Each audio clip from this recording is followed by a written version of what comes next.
चलिए, अब different type of forest in India, ठीक है ना। तो फॉरेस्ट कितने प्रकार के फॉरेस्ट इंडिया के अंदर है उसके ऊपर जो एक एक करके हम चर्चा करेंगे।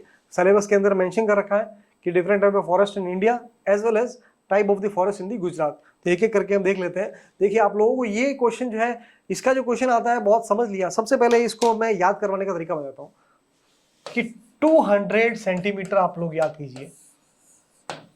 एक वर्ड है, नंबर है 200 सेंटीमीटर। अब देखिए, 200 सेंटीमीटर से ज्यादा बारिश जहां पे होगी उसी के बेस पे, और 200 से कम बारिश जहां पे होगी उसी के बेस पे अलग अलग हमको याद करने के लिए बताया है। बहुत सारे क्लासिफिकेशन के तरीके याद करने के लिए बता रहा हूं मैं आपको। इसके लेस देन 200 और मोर देन 200 सेंटीमीटर आप लोग याद कर लीजिए ताकि आपको कंफ्यूजन नहीं रहेगा। अब 200 से जो ज्यादा रहेगी वहां पे आएगा ट्रॉपिकल। ट्रॉपिकल रेन फॉरेस्ट, यानी कि यहाँ पे बहुत ज्यादा बारिश हो रही है तो यहाँ पे बहुत ज्यादा घने जंगल होंगे, ठीक है ना। सारी पीपीटी के अंदर जो लिखा हुआ है उसको रटने का तरीका पहले ही बताया था आपको। अब लेस देन 200 जो होगा, ठीक है ना, लेस देन 200 जो होगा यहाँ पे वर्ड आ जाएगा डेसिडुअस, ठीक है। Less than 200 and more than 60, ठीक है ना। तो 60 और 200 की जो रेंज में रहेगा, 60 और 200 सेंटीमीटर की जो रेंज में जो रहेंगे वहां पे बनेंगे डेसिडुअस, डेसिडुअस फॉरेस्ट। अब 60 से 200 जो रहेगा तो डेसिडुअस भी दो प्रकार के होते हैं, ठीक है ना। तो एक होता है मॉइस्ट, कैसे याद रखेंगे, तो 60 तो बहुत कम है, ठीक है ना, बहुत कम है यानी कि बारिश कम है, तो बारिश कम है यानी कि वो एरिया ड्राई रहेगा। तो एक होते हैं ड्राई डेसिडुअस, एक होते हैं मॉइस्ट डेसिडुअस।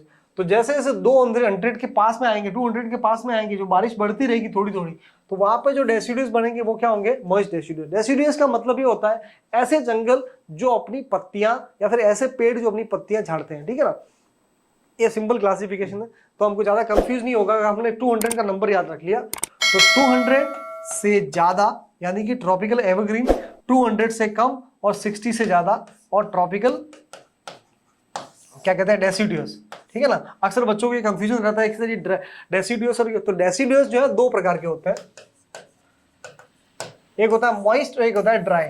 मॉइस्ट जो है वो 200 के पास में आते रहेंगे और ये 60 से थोड़े ऊपर है, ठीक है ना। तो यहाँ पे जो है पत्तियां, अच्छा इसका एग्जांपल अगर मैं दूं ड्राई का, तो दिमाग में नीम का पेड़ डाल दो, हम सब लोगों ने देख रखा है, ठीक है ना। तो नीम के जो पत्ते हैं अक्सर आप लोगों से गर्मियों में थोड़े बाद में पतझड़ में येलो कलर के होकर झड़ जाते हैं, ठीक है ना। तो नीम का पेड़ जो है इसमें आता है ड्राई डेसिडुअस में, ठीक है।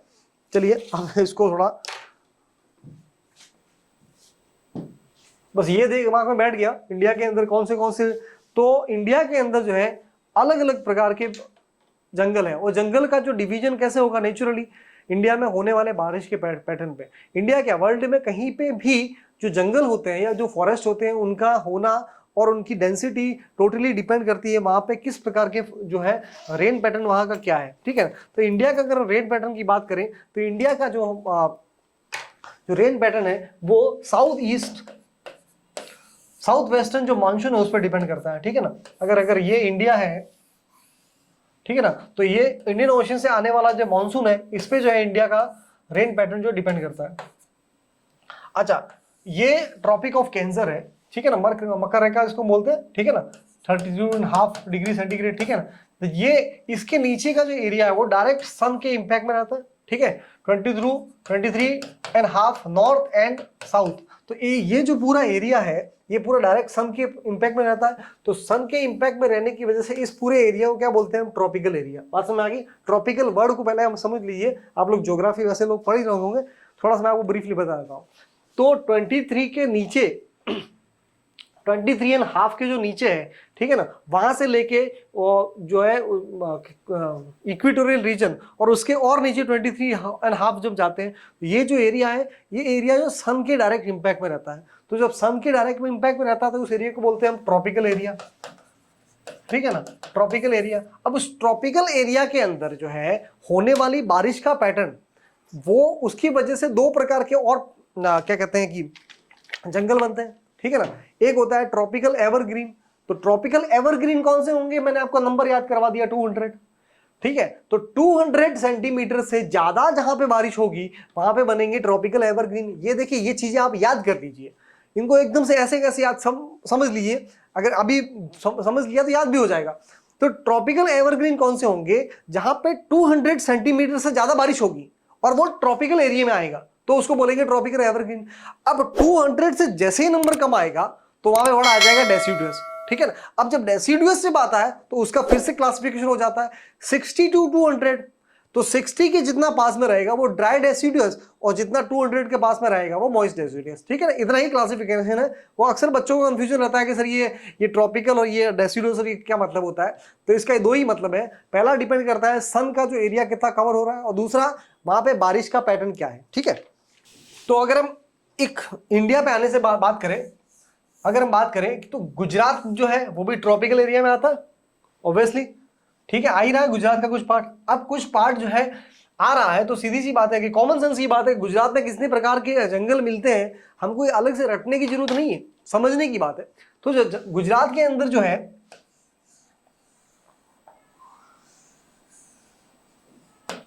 गुजरात के अंदर मिलने वाले जंगल, ये 23.5 के नीचे जो जाएगी ये ट्रॉपिकल एरिया में आएगा, ठीक है। तो ट्रॉपिकल एरिया में जब आएगा तो 3 जंगल तो यहीं से मिल जाएंगे। एक होता है डेसिडुअस और एक होता है एवरग्रीन, ठीक है ना।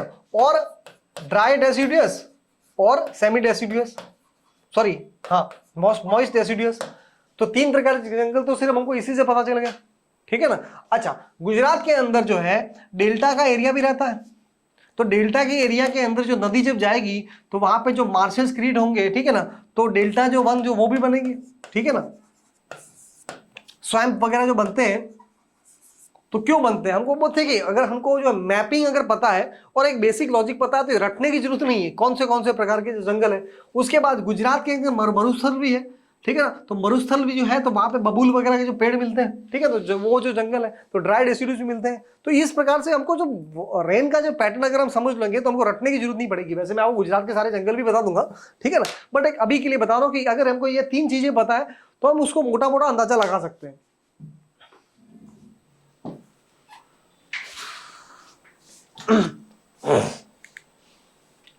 तो इंडिया के अंदर टोटल रेन फॉरेस्ट और total forest and tree cover मैंने आपको बता दिया कि रीटा था, याद करना है। अब सबसे पहला बात है type of forest wise special depth spatial distribution.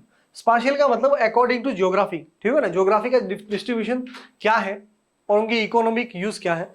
सबसे पहले बोलते हैं tropical evergreen and semi evergreen forest, ठीक है ना, वो हम लोग देखते हैं। तो पहले ही मैंने आपको बता दिया ट्रॉपिक यानी कि सन का एरिया और एवरग्रीन यानी कि रेन का पैटर्न, ठीक है ना। तो 200 नंबर याद रखना है, 200 से ज्यादा एवरग्रीन, 200 से कम और 60 से ज्यादा डेसिडुअस। तो सबसे बोले थे ट्रॉपिकल, ठीक है ना, सेमी एवरग्रीन। तो ये कहाँ कहाँ मिलते हैं इंडिया के अंदर वो देखना है। तो ज्यादा बारिश कहाँ कहाँ होती है? वेस्टर्न घाट में होती है, नॉर्थ ईस्ट में होती है, ठीक है ना। तो ज्यादा बारिश जहाँ पे हो रही है नॉर्थ ईस्ट के अंदर हो रही है। तो नॉर्थ ईस्ट के अंदर जो है वहां पे भी जो है क्या कहते हैं हम, नॉर्थ ईस्ट के अंदर ज्यादा बारिश हो रही है, ठीक है ना। और वो जो एरिया है वो भी जो है सन के अंदर आ रहा है, ठीक है ना। उसके बाद अंडमान निकोबार, वो भी इंडिया का पार्ट है, तो वहां पे मिलने वाली जंगल है। तो इस प्रकार मोटा मोटे तौर पे देखें तो इतने 3-4 जगह मिल रहे हैं जो जंगल है वो ट्रॉपिकल एवरग्रीन है। अब क्वेश्चन है, देखिए क्या राजस्थान में, ध्यान से सुनिए, क्या राजस्थान में ट्रॉपिकल एवरग्रीन जंगल मिलते हैं? ठीक है ना, ये आपका होमवर्क है, सोचने की बात है। तो क्या राजस्थान में ट्रॉपिकल डेसिडुअस मिलते हैं? मैंने आपको पहले ही बता दिया था, नीम का पेड़ याद रखिएगा, ठीक है ना। तो ट्रॉपिकल एवरग्रीन प्लांट राजस्थान में मिलते हैं या नहीं, वो हमको इस मैप को देख के बताना है। और मिलते होंगे तो कितने एरिया में मिलते होंगे, ठीक है, हाँ या ना में देखिएगा, ठीक है ना। तो सबसे पहले हम देखते हैं ट्रॉपिकल एवरग्रीन। इस मैप के थ्रू अगर हम देखें तो सबसे पहले अगर ये एरिया हम कवर करें, ये अंडमान निकोबार है, ठीक है ना, इस एरिया में मिलते हैं। उसके बाद वेस्टर्न घाट जो है वहां पे ये मिलते हैं, ठीक है ना। उसके बाद जो है ईस्टर्न जो घाट है, कोरोमंडल जो कोस्ट है उसके अंदर भी मिलते हैं। और नॉर्थ ईस्ट है उस एरिया के अंदर। और इंडिया के अंदर सबसे ज्यादा बारिश जो जहाँ होती है, ठीक है ना, मौसम जिसको हम बोलते हैं, ठीक है ना। चेरापूंजी और मौसिनराम जो एरिया है वो भी इसी वहीं पे है, ठीक है ना, मेघालय के अंदर। तो इतनी ज़्यादा बारिश जो हो रही है और वहाँ पे जो मिलने वाले जो प्लांट है या फिर वहाँ पे मिलने वाले जो फॉरेस्ट है, तो कहाँ कहाँ है मोर देन 200 सेंटीमीटर मैंने आपको बता दिया। मोर देन 200 से मिलने वाली जो फॉरेस्ट है वहाँ मिलेंगे। और इसके अंदर मिलने वाली, अच्छा ये ऑक्यूपाई इंडिया के अंदर कितना करता है, इंडिया की जो ज्योग्राफी है उसका 7%, ठीक है ना। और उसके बाद क्या करते हैं कि the state of Kerala and Karnataka have the highest number of the tropical evergreen forest in India. ये पूछा गया क्वेश्चन है, इसलिए मैंने इसको इसमें इंक्लूड भी कर दिया।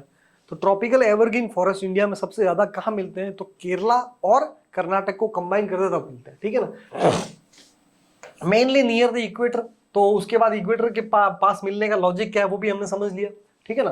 और यहाँ पे जब ज्यादा जंगल मिलेंगे तो नेचुरली बात है यहाँ पे प्लांट की और साथ साथ एनिमल की डेंसिटी भी ज्यादा होगी, ठीक है ना। तो बहुत से अलग अलग प्रकार के जो है एनिमल भी हमको यहाँ पे मिलते हैं, ठीक है ना। और इस एरिया के अंदर जो हमको बायोस्फीयर रिजर्व वगैरह, नेचुरल पार्क वगैरह ये सब ज्यादा ही है।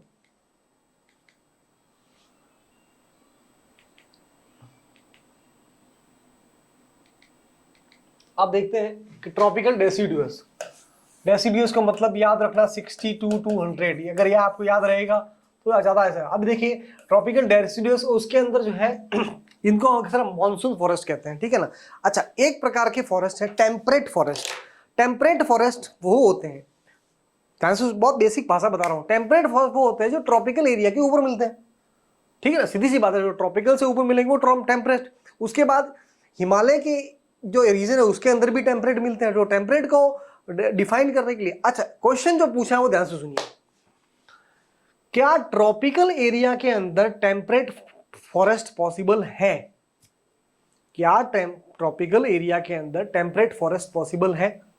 या फिर एक क्वेश्चन ये था, ऐसे कौन से फॉरेस्ट है, ये दूसरा क्वेश्चन है, उससे पहले का आंसर भी मिल जाएगा। ऐसे कौन से फॉरेस्ट है कि, या फिर उस फॉरेस्ट को क्या कहते हैं जो कि टेम्परेट होने के बावजूद ट्रॉपिकल एरिया में मिलते हैं, ठीक है ना।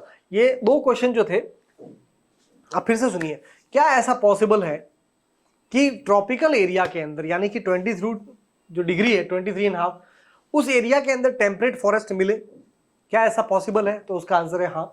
ऐसे फॉरेस्ट को क्या कहते हैं जो टेम्परेट होने के बावजूद जो है ट्रॉपिकल एरिया के अंदर मिलते हैं? तो उसका नाम पहले सुन लीजिए, शोला फॉरेस्ट, ठीक है ना। ये टेम्परेट है,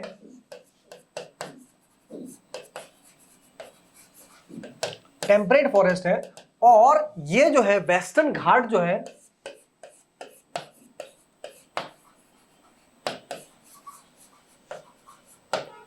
वेस्टर्न घाट की जो, जैसे जैसे उस घाट की जो पहाड़ों की ऊंचाई पे जाएंगे तो उनके पीक पे मिलते हैं,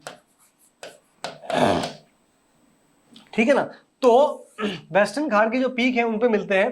तो हाँ, तो जैसे जैसे उनका एल्टीट्यूड बढ़ेगा, वेस्टर्न घाट का altitude,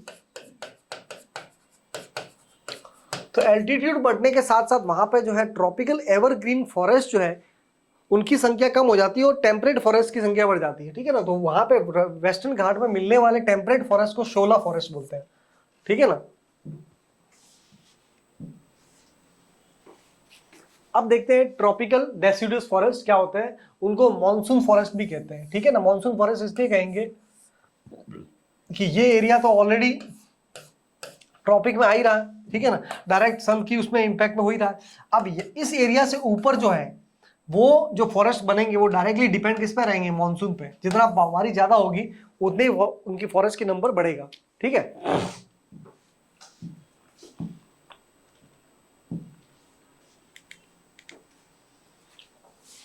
These are the most wide spread forest. अब इंडिया के अंदर सबसे ज्यादा जो फॉरेस्ट मिलते हैं, ठीक है ना, वो कौन से हैं?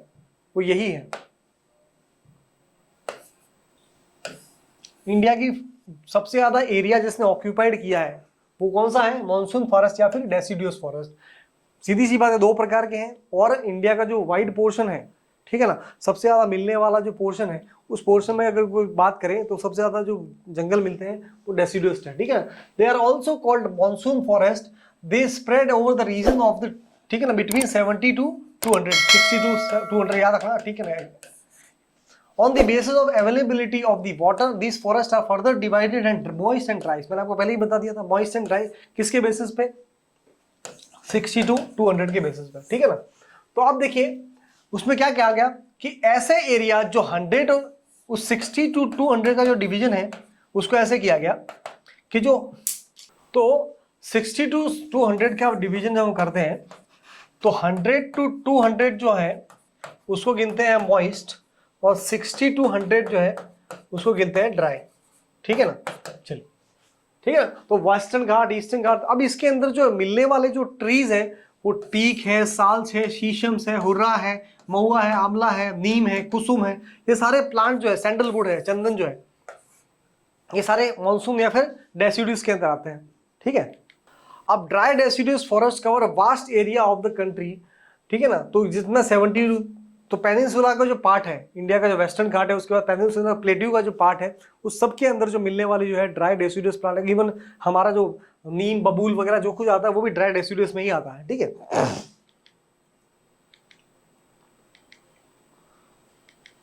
तो ये देखिए इंडिया का जो मैक्सिमम पार्ट है वो ट्रॉपिकल डेसिडुअस के अंदर कवर होता है, ठीक है ना। अब डेसिडुअस के अंदर क्यों, क्योंकि डेसिडुअस का भी दो पार्ट है, मॉइस्ट एंड ड्राई। अब देखिए वेस्टर्न घाट का ये वाला जो पार्ट है इसके अंदर इतनी बारिश नहीं होती है, ठीक है ना, तो इसलिए यहाँ पे जो डेसिडुअस फॉरेस्ट मिलता है। उसके बाद ट्रॉपिकल थ्रॉन फॉरेस्ट। अब देखिए ट्रॉपिकल थ्रॉन फॉरेस्ट का, थ्रॉन मतलब कांटे, सीधी सी बात है, कांटे उसी जगह होंगे जहां पे बारिश कम होगी। क्योंकि अगर हम बात करें कि जैसे जैसे लीफ की साइज बढ़ती है वहां पे उसका जो है पानी को क्या कहते हैं, वहां से पानी का जो दोहन ज्यादा होगा, ठीक है ना, वहां से वाटर का जो इवोपोरेशन ज्यादा होगा, तो इवोपोरेशन ज्यादा होगा तो अगर कोई जंगल या ऐसे जंगल जो कि मरुस्थल में मिल रहे हैं या फिर थार डेजर्ट में मिल रहे हैं, वहां का अगर पानी चल जाएगी तो प्लांट की वैसी डेथ हो जाएगी। तो ये नेचुरल एडेप्टेशन है, ठीक है ना। तो थ्रॉन फॉरेस्ट जो है वो कहाँ मिलेंगे, जहां पे डेजर्ट होगा, ठीक है ना। तो डेजर्ट वाले एरिया में मिलने वाले फॉरेस्ट, तो जिससे 50 सेंटीमीटर से कम जहां पे बारिश होती हो, राजस्थान, गुजरात, हरियाणा, मध्य प्रदेश, ठीक है ना, इन सब एरिया में जो है ये मिलते हैं, ठीक है ना। बबूल, बेर, खेजरी, ठीक है ना, नीम, ये भी, नीम भी वैसे, नीम दो जगह आता है, ठीक है, नीम इसमें भी आता है और उसमें भी आता है, ठीक है ना, क्योंकि इसकी लीफ की जो साइज जो है कम होती है। तो इतना सारा एरिया जो है इसमें हम देखेंगे ये कवर करता है, गुजरात पूरा, राजस्थान जो है, उसके बाद महाराष्ट्र का भी कुछ विदर्भ का जो एरिया है वो भी इसमें आता है, ठीक है ना। उसके बाद टाइप ऑफ फॉरेस्ट, उसके बाद देखते हैं हम माउंटेन फॉरेस्ट की बात करते हैं। अगला फॉरेस्ट कौन सा है, माउंटेन फॉरेस्ट। माउंटेन फॉरेस्ट का मतलब होता है जो माउंटेन पे, माउंटेन किसे, नॉर्थन माउंटेन फॉरेस्ट, माउंटेन पे मिलने वाला जितने भी फॉरेस्ट है। तो इंडिया में अगर हम बात करें माउंटेन की, एक तो नॉर्थ इंडिया में मिल रहा है, फिर उसके बाद वेस्टर्न घाट वगैरह जो है, तो वेस्टर्न घाट के टॉप पे जो मिलने वाला फॉरेस्ट है वो भी उसमें इंक्लूड होता है, ठीक है ना। Himalayan range shows succession. अब देखिए हिमालय के जैसे जैसे ऊपर हम जाते रहते हैं, जैसे जैसे ऊपर जाते हैं तो तराई में मिलने वाले फॉरेस्ट और अपर टॉप पे मिलने वाले फॉरेस्ट में डिफरेंस दिखता रहता है, ठीक है। अपर टॉप में इसलिए डिफरेंस दिखता है वो सारे टेम्परेट फॉरेस्ट है, ठीक है।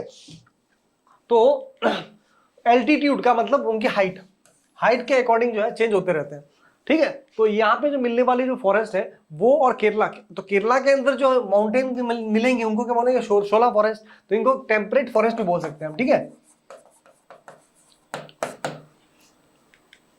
तो डायग्राम देखिए एक एक बार देख लेंगे, याद हो जाएगा। अब इसका इकोनॉमिक यूज क्या है, देवदार, जैसे कि देवदार इसको बोलते हैं, ठीक है ना। कंस्ट्रक्शन ऑफ एक्टिविटी, चिनार, देवदार, ठीक है ना। तो जितनी भी कश्मीर में मिलने वाले प्लांट है तो इनकी ये, अब देखिए माउंटेन फॉरेस्ट जो है उससे टिम्बर अच्छी बनती है।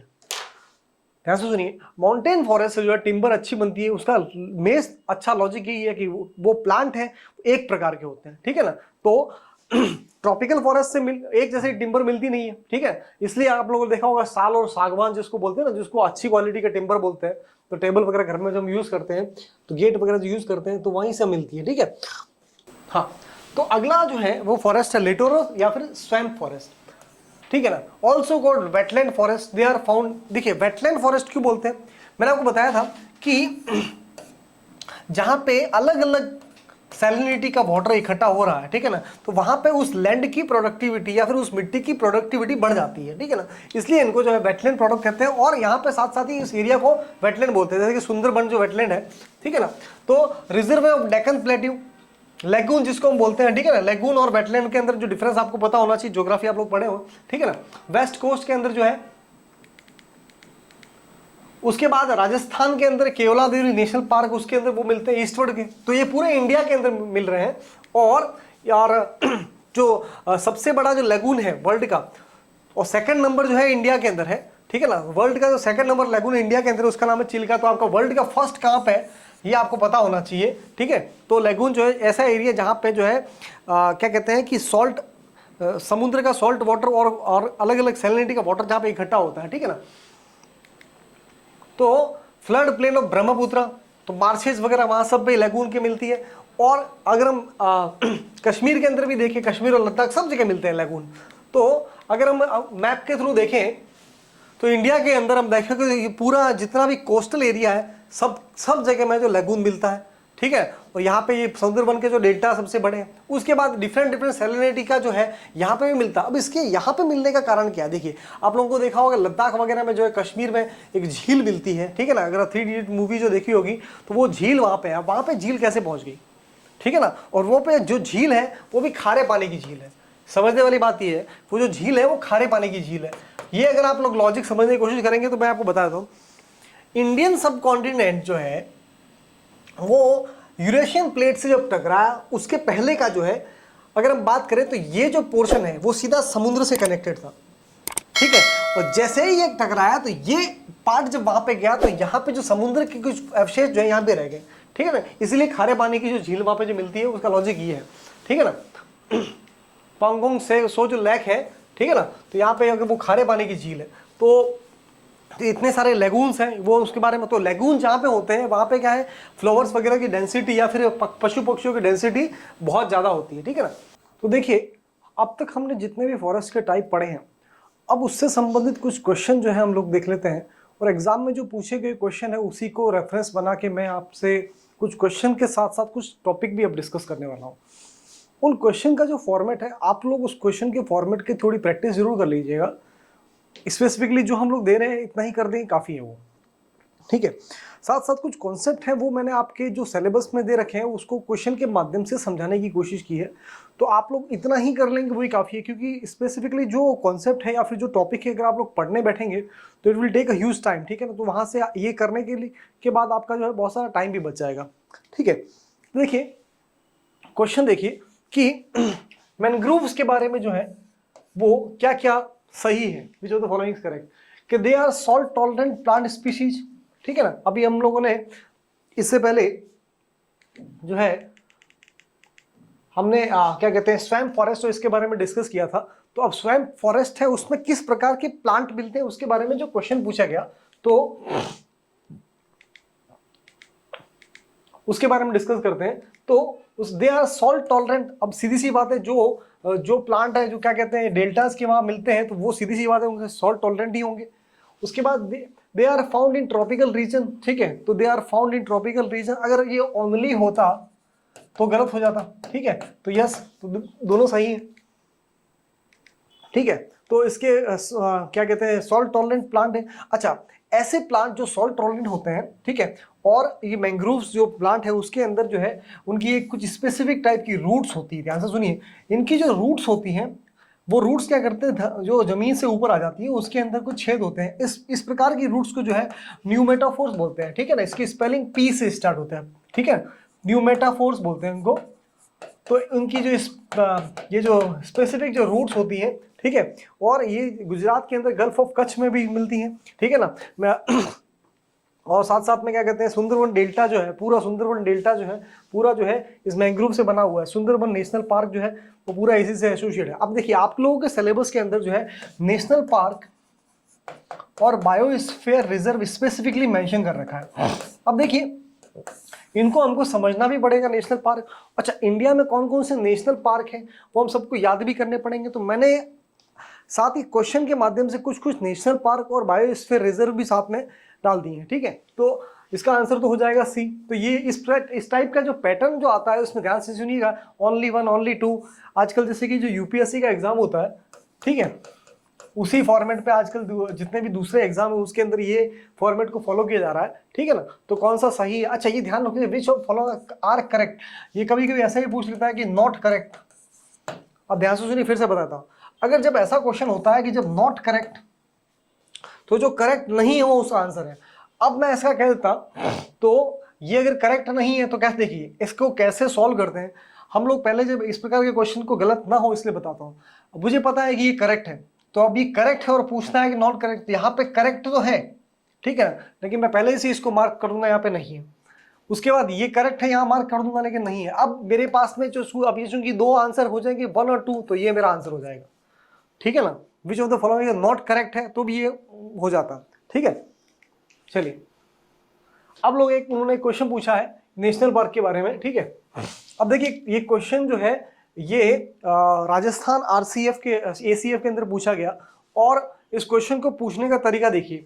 उन लोगों ने एक नेशनल पार्क के बारे में पूछा और उसके कुछ स्पेसिफिक फीचर बताए, और वो फीचर बताने के बाद कहा गया कि ये नेशनल पार्क कहाँ पे मिलेगा, ठीक है ना। तो उन्होंने बोला कि located in the Mayurbhanj district of Orissa, ठीक है, मयूरभंज में लोकेटेड है।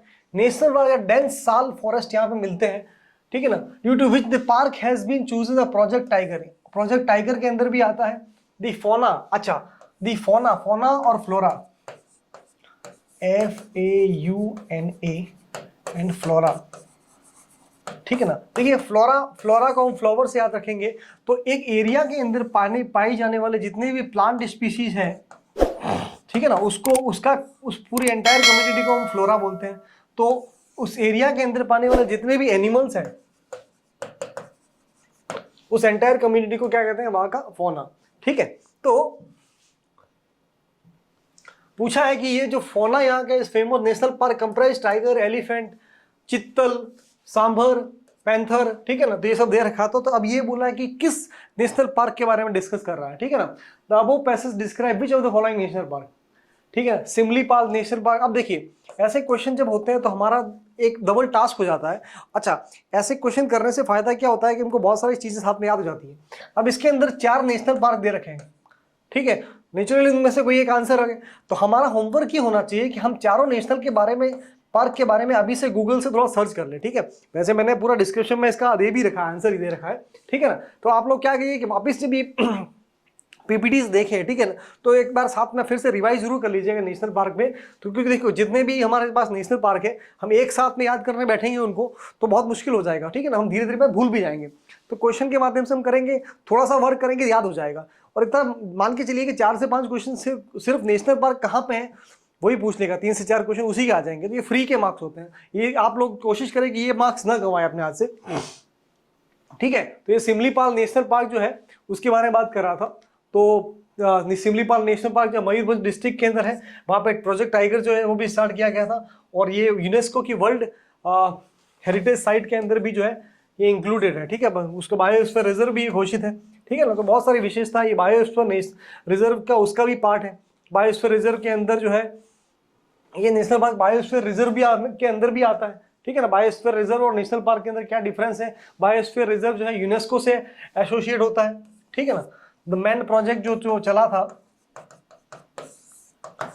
उसके बाद में यूनेस्को ने जो है बायोस्फीयर रिजर्व को जो घोषित करना शुरू किया था, ठीक है ना। पलामू नेशनल पार्क झारखंड के अंदर है, फिर क्या प्रोजेक्ट टाइगर वहां चलाया गया था, ठीक है ना। अच्छा, पलामू नेशनल पार्क में प्रोजेक्ट टाइगर तो चलाया गया, बहुत समय तो वहां पे टाइगर भी नहीं थे, ठीक है।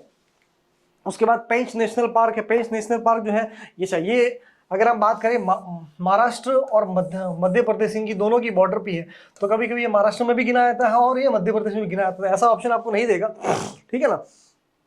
उसके बाद ये कान्हा नेशनल पार्क है, ये मध्य प्रदेश के अंदर है, ठीक है। तो ये मध्य प्रदेश के अंदर कान्हा नेशनल पार्क है। अभी रिसेंटली जो है हमारे प्राइम मिनिस्टर ने अपने बर्थडे के अंदर जो है प्रोजेक्ट चीता शुरू करके चीता को मध्य प्रदेश के अंदर जो है रिलीज किया, तो वो कूनो नेशनल पार्क वगैरह आपको ये सब पता होना चाहिए, ठीक है ना। ये रिसेंट के अंदर जो भी नेशनल पार्क वगैरह न्यूज़ में रहते हैं नेशनल पार्क। अच्छा, वाइल्ड लाइफ सेंचुरी एक बहुत ज़्यादा है तो वो सारी की सारी पूछे उसकी संभावना कम है, लेकिन रिसेंट में 6 से 7 महीने के अंदर, ठीक है ना, तो नल सरोवर जैसे कि गुजरात की है बहुत लाइमलाइट में थी, तो पूछने के चांसेस ज़्यादा है। अभी कल को जो DYSO का एग्जाम होगा उसके अंदर डायरेक्टली पूछ दिया कि नल सरोवर जो है वो कौन से डिस्ट्रिक्ट के अंदर है, ठीक है ना। तो ये आप लोगों को थोड़ा पता होना चाहिए, क्योंकि देखो ये जो रिसेंटली न्यूज़ में रहती हैं और स्पेसिफिकली गुजरात की रिलेटेड जितने भी पार्क और वाइल्ड लाइफ सेंचुरी वो तो आप लोगों को एटलीस्ट याद होनी ही चाहिए, ठीक है ना। आप लोग बार बार उसको देखेंगे तो याद हो जाएगी, क्योंकि फोकट के मार्क्स हैं, इसके अंदर कुछ ज़्यादा ऐसा रहता नहीं है।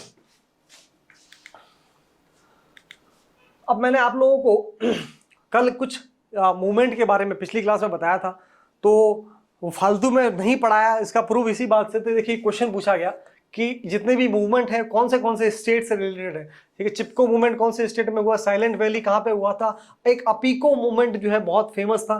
तो क्या विच ऑफ द फॉलोइंग, ये मिक्स एंड मैच कौन सा करेक्ट है। तो मैंने आपको बताया था चिपको जो उत्तराखंड में हुआ था बिल्कुल सही है, ये साइलेंट वैली केरला में बिल्कुल सही है, अपीको जो है असम में न होके कर्नाटक में हुआ था। ठीक है ना, तो इस प्रकार से बहुत सारे मूवमेंट हैं, जॉइंट नेशनल फॉरेस्ट जो मूवमेंट जितने भी रहते हैं वो हमको पता होने चाहिए। मैंने पिछली क्लास में करवा भी दी और आज की पीपीटी के अंदर जो है वो लगभग सारे मूवमेंट भी कवर हो गए हैं। ठीक है, तो ये जितने भी देखो जॉइंट साइलेंट वैली केरला में है, जॉइंट फॉरेस्ट मूवमेंट सबसे पहले वेस्ट बंगाल में स्टार्ट हुआ था। ठीक है ना, उसके बाद ये अपीको मूवमेंट ये केरला कर्नाटक से रिलेटेड है। तो पिछली क्लास की पीपीटी और आज का ये क्वेश्चन है, इससे आपके जितने भी नेशनल मूवमेंट जो फॉरेस्ट और एनवायरनमेंट से रिलेटेड थे वो सारे कवर हो गए। ठीक है ना, तो अब इससे बाद आपको कुछ भी पढ़ने की जरूरत भी नहीं है, अलग से कुछ अलग भी आएगा भी नहीं। उसके बाद है जॉइंट फॉरेस्ट मूवमेंट के बारे में पूरा क्वेश्चन ही आ गया।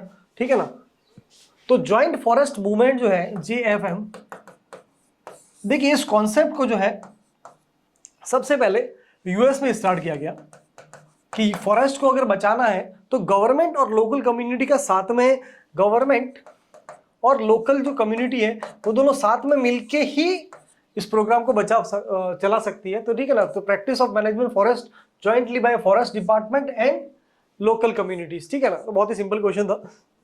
ऐसे क्वेश्चन पूछते हैं तो ये देखो फोगट के मार्क्स होते हैं, इसमें कॉमन सेंस होता है, इसमें कुछ भी मतलब पढ़ने की जरूरत नहीं है, बस ये आप अच्छे से क्वेश्चन को पढ़ दे। कभी कभी क्या होता है कि क्वेश्चन ऐसे आते हैं हमको लगता है कि हमने कुछ पढ़ा नहीं इसके बारे में, लेकिन अगर आप कॉमन सेंस भी यूज करोगे तो बहुत सारे क्वेश्चन जो है ऐसे ही सॉल्व हो जाते हैं।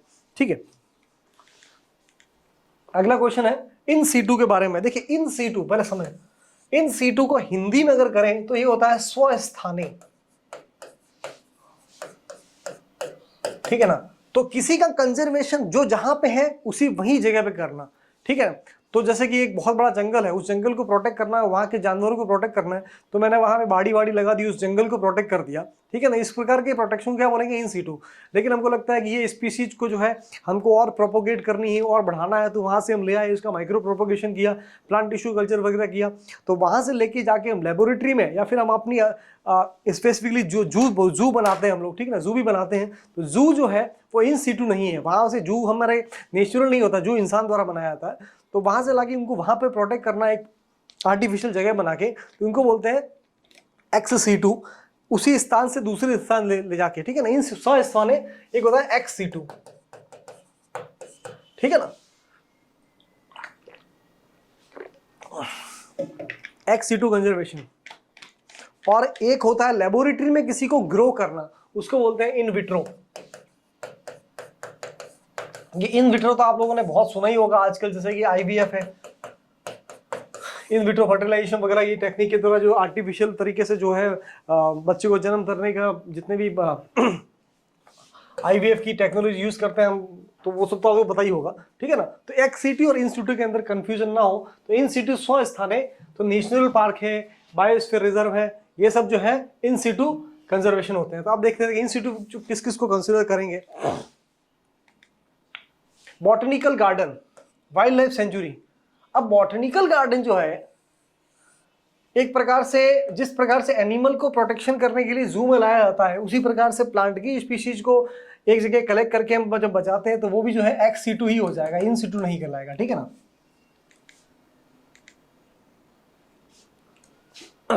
और सेक्रेड ग्रुप को जो है प्लांट को उसी जगह पे प्रोटेक्ट करना। ठीक है ना, तो अपनी ही जगह प्रोटेक्ट करना, तो ये सब उसमें आ जाएगा।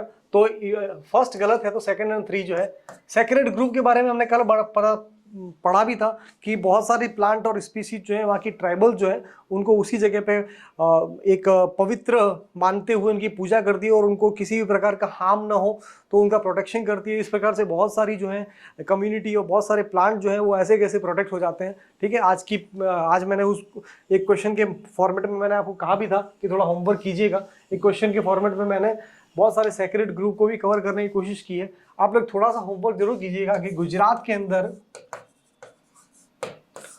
कौन कौन से सेक्रेड ग्रुप्स हैं।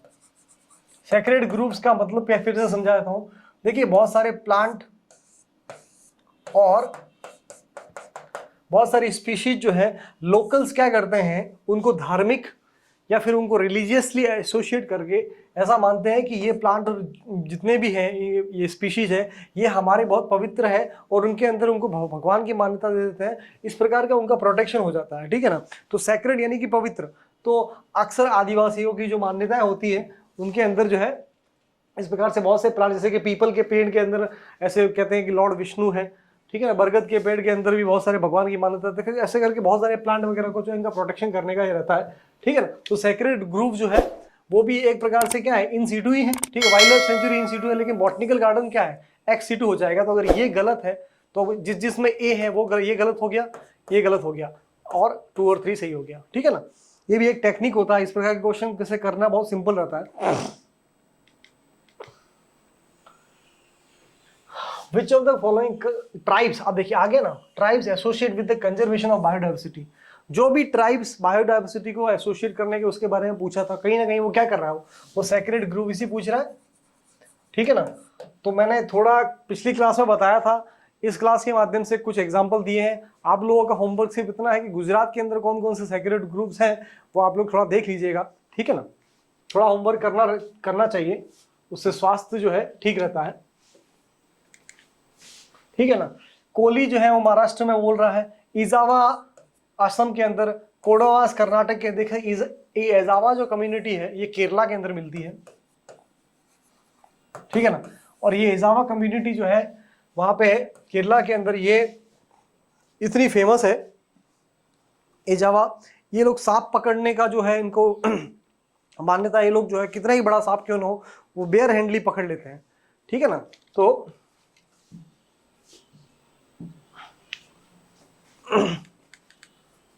तो पहला तो सही है, तो पहला जिसमें नहीं है तो वो यही कट गया, ठीक है ना। इजावा सेकंड गलत है, तो ये गलत है, तो ये गलत है, तो ये और ये, ठीक है ना। कोडवास कर्नाटक में बिल्कुल सही है, ठीक है। चलिए, तो ये सारे मैंने बोडो राभा सारे नाम भी लिख लिए मैंने, कौन कौन सी कम्युनिटी कहाँ किस किस से एसोसिएट है। आप लोगों को बस जिस इतना करना है कि गुजरात का देख लेना है, ठीक है ना। इतना तो काम आप लोग कर ही लेंगे। गुजरात के अंदर कौन कौन सी कम्युनिटी है, ठीक है ना, जो ऐसे प्रोटेक्शन करती है, ठीक है ना। तो कोली तो आई गए, कोड़ी जिसको बोलते हैं हम लोग गुजरात में, ठीक है। अगला है ग्रॉस प्राइमरी प्रोडक्टिविटी एक इकोसिस्टम की क्या होती है, ठीक है ना। ग्रॉस प्राइमरी प्रोडक्टिविटी, अब देखिए फिर से ग्रॉस का मतलब होता है टोटल। ये आप इकोनॉमी पढ़े चाहे एनवायरमेंट पढ़े कहीं भी पढ़े, ये टर्मिनोलॉजी बहुत काम आएगी। एक होती है नेट, नेट मतलब रियल, इसको ऐसे समझेंगे, ठीक है ना। आपने एक धंधे में कितना पैसा कमाया टोटल, सपोज आपने एक व्यापार शुरू किया, उसमें पर मंथ आपके 10 लाख रुपीस का जो है रेवेन्यू है, लेकिन जब सारा खर्चा निकालने के बाद पता चला कि आपके 5 लाख रुपीस जो है आप लोगों के पास जेब में रहता है, तो वो 5 लाख रुपीस वो नेट है और ये जो ग्रॉस है वो 10 लाख रुपीस है, ठीक है। तो अब इसको, तो ये नेट कैसे आया, जब आपकी इसके अंदर से जब डेप्रीशिएशन निकाल देंगे कि फालतू का जो खर्चा है वो जब निकल जाएगा, जो भी फालतू का जितना भी काम का खर्चा निकल जाएगा, तो डेप्रीशिएशन निकालने के बाद हमेशा नेट आता है, ठीक है ना। अब जो क्वेश्चन पूछता है अगर ये कॉमन सेंस है तो कितना आसान से हो जाएगा। The rate of production of organic matter during photosynthesis, the rate of production of organic matter during photosynthesis minus respiration. अब देखिए जैसे ही माइनस हो गया, माइनस का मतलब यहाँ पे इसका मतलब क्या हो, डेप्रीशिएशन, ठीक है ना। तो डेप्रीशिएशन का मतलब तो आता है नेट, तो ऐसे ही गलत हो गया। The rate of formation of new organic matter, अब न्यू की बात कहाँ कर दी, new organic matter by a consumer, consumer कौन सा ऑर्गेनिक मैटर जो है करते हैं, ये भी गलत हो गया। नन ऑफ द अबव, तो पहला सही है, ठीक है। तो बहुत ही बेसिक क्वेश्चन था, इसके थ्रू जो है हम इकोसिस्टम का कुछ जो है कॉन्सेप्ट भी क्लियर कर रहे हैं, ठीक है ना। इकोलॉजी एनवायरनमेंट का कुछ क्वेश्चन जो पूछे गए हैं, मैंने उसको भी जो है एक जो है अलग फंडा जो आपको बता के कवर करने की कोशिश की है, ठीक है।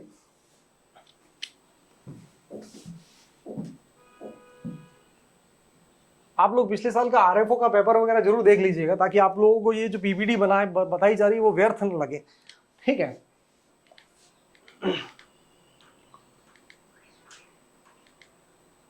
ठीक है, तो मैंने आपको बता दिया ग्रॉस क्या होता है। और ये देखो, आप चूंकि एनवायरनमेंट की बात कर रहे हैं तो एनवायरनमेंट के अंदर जो डेप्रिसिएशन किसकी वजह से होता है, एनवायरनमेंट और इकोलॉजी में डेप्रिसिएशन होता है रेस्पायरेशन की वजह से। जैसे जैसे रेस्पायरेशन करते हैं तो उसके बाद क्या, जितना भी ऑर्गेनिक मटेरियल है वो जो है वो ऑक्सीडाइज हो जाता है, ठीक है ना। ऑक्सीजन की प्रेजेंस में सारा ऑर्गेनिक मटेरियल जो है ऑक्सीडाइज हो जाता है, CO2 के फॉर्म में फिर से अंदर जो है एनवायरनमेंट में CO2 फिर से आ जाती है, ठीक है। तो इस प्रकार से उसको देखते हैं। उसके बाद अब बायोस्फीयर रिजर्व के बारे में पूछा है, ठीक है। हम लोग फिर से बायोस्फीयर रिजर्व वैसे भी पढ़ने वाले हैं, थोड़ा एक बेसिक एलिमेंट्री आइडिया एक बार यहाँ पे डिस्कस कर लेते हैं कि विच of the following is the function of the biosphere reserve. Function क्या क्या हो सकते हैं। देखिए, अगर मैं कहूँ कि इस पेन के क्या क्या फंक्शन हो सकते हैं, नेचुरली लिख भी सकता हूँ मैं यहाँ, ठीक है ना। बहुत से काम ऐसे भी हो सकता है जो इस पेन के माध्यम से कर सकते हैं, ठीक है ना। कोई एक स्कोप से इसको एसोसिएट मैं नहीं कर सकता। जब भी विच ऑफ द फंक्शन, तो जब मैक्सिमम कितने फंक्शन कर सकते हैं, ठीक है ना, तो वो जितने भी फंक्शन होंगे, तो ठीक है ना। तो यहाँ पे conservation of ecosystem species and other resources, yes conserve कर रहे हैं हम। Promotion of economic development, yes. अगर आप लोगों ने देखा होगा कि एक नेशनल पार्क या बायोस्फीयर रिजर्व जहाँ पे लगता है, अब जैसे रिसेंटली कूनो नेशनल पार्क के अंदर चीता का जो इंट्रोडक्शन किया गया, ठीक है ना, तो एक तो वैसे ही नेशनल पार्क था तो इको टूरिज्म वहाँ होता ही था। अब इस प्रकार से और वहाँ पे इकोनॉमिक एक्टिविटीज और टूरिज्म बढ़ेगा तो ऑब्वियसली यस बढ़ता है। Promotion of scientific research education, yes, ठीक है ना। तो सारे आंसर नहीं हो गए, बहुत ही सिंपल क्वेश्चन पूछा था।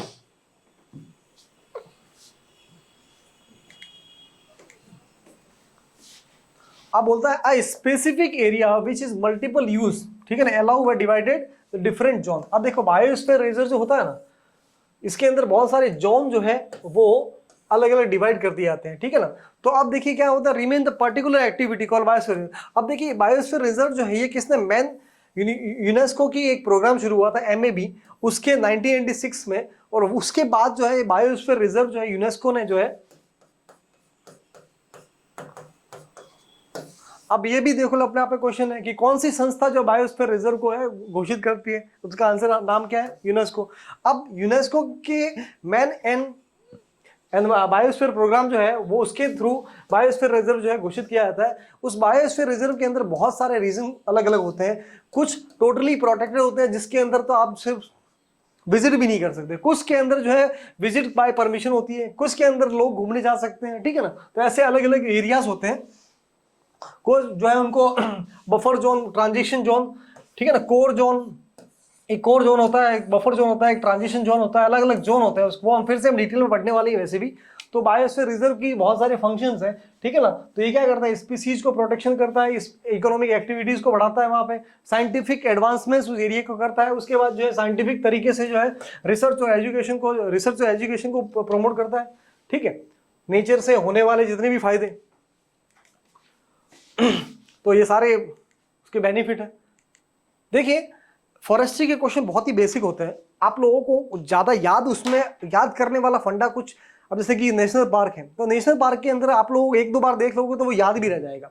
फॉरेस्ट्री के मार्क्स अक्सर देखा गया है कि पूरे में से पूरे मार्क्स मिलते हैं, और अगर आपने फॉरेस्ट्री के जो सब्जेक्ट है उसमें ज्यादा अच्छे मार्क्स ले लिए, ठीक है ना, तो आपके सिलेक्शन होने के चांसेस बहुत ज्यादा बढ़ जाएंगे। अदर सब्जेक्ट में हो सकता है कि आप गलत भी करो, ठीक है ना, लेकिन इस सब्जेक्ट की में विशेषता ये है कि इसके अंदर आप पूरे में से पूरे मार्क्स ला सकते हो, ठीक है ना। ये जो पेपर रहता है इसके क्वेश्चन गलत होने के चांसेस बहुत कम रहते हैं अगर आप थोड़ा सा भी कॉमन सेंस यूज करोगे। फिर से देखिए नेशनल पार्क के बारे में, इस तरह से अरेंजमेंट पूछा गया, ठीक है ना। तो बांधवगढ़ नेशनल पार्क कहाँ है, दुधवा कहाँ है, दुधवा हम सबको पता होना चाहिए कहाँ पे, यूपी के अंदर दंशिंगम नेशनल पार्क और तड़ोबा। तो जो है स्टेट वाइज पूछ लिया, तो अभी स्टेट वाइज पूछ लिया तो क्या किया कि मैंने इसके जितने भी नेशनल पार्क है उसकी क्या क्या विशेषता है वो भी ऐड कर ली। तो अभी देखिए पिछले क्वेश्चन में 4 और इसमें 4, तो लगभग 8 नेशनल पार्क तो आपके आज ही कवर हो गए, ठीक है ना। इस तरह से जब हम लोग पढ़ते हैं तो हमारा क्या है कि कवरेज बहुत ज्यादा हो जाता है, ठीक है ना। तो जितने नेशनल पार्क है उसमें 8 नेशनल पार्क तो आपने आज ही कर लिए, आपको याद भी हो जाएंगे, ठीक है।